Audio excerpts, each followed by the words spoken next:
મિત્રો જંગલની અંદર એક હરણ હોય, એક ચિત્તો હોય. મિત્રો ચિત્તાની જો આપણે ટોપ સ્પીડ જોઈએ તો 120 કિલોમીટર પ્રતિ કલાકની સ્પીડ હોય. સામે જો હરણની આપણે ટોપ સ્પીડ જોઈએ તો એ 40 કિલોમીટર પ્રતિ કલાકની હોય છે. મિત્રો છતાં જ્યારે હરણની પાછળ ચિત્તો પડે છે ત્યારે ચિત્તો જીતી શકતો નથી. મિત્રો ચિત્તાની ઝડપ એ હરણ કરતા 3 ગણી વધારે હોવા છતાં જ્યારે એની પાછળ દોડે ત્યારે જીતી શકતો નથી. કેમ આવું મિત્રો? શું ક્યારે વિચાર્યું તમે? કારણ કે મિત્રો દોડી તો બંને રહ્યા છે, પણ બંનેના દોડવાના જે કારણો છે એ અલગ અલગ છે.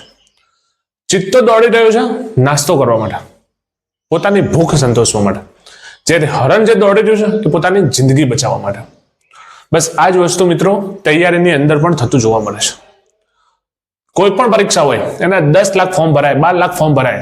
ફોર્મ તો દરેક વિદ્યાર્થી ભરતો હોય છે, પણ કયો વિદ્યાર્થી કયા કારણથી ફોર્મ ભરે છે એ પોતાનો વાય દરેકનો અલગ અલગ હોય છે.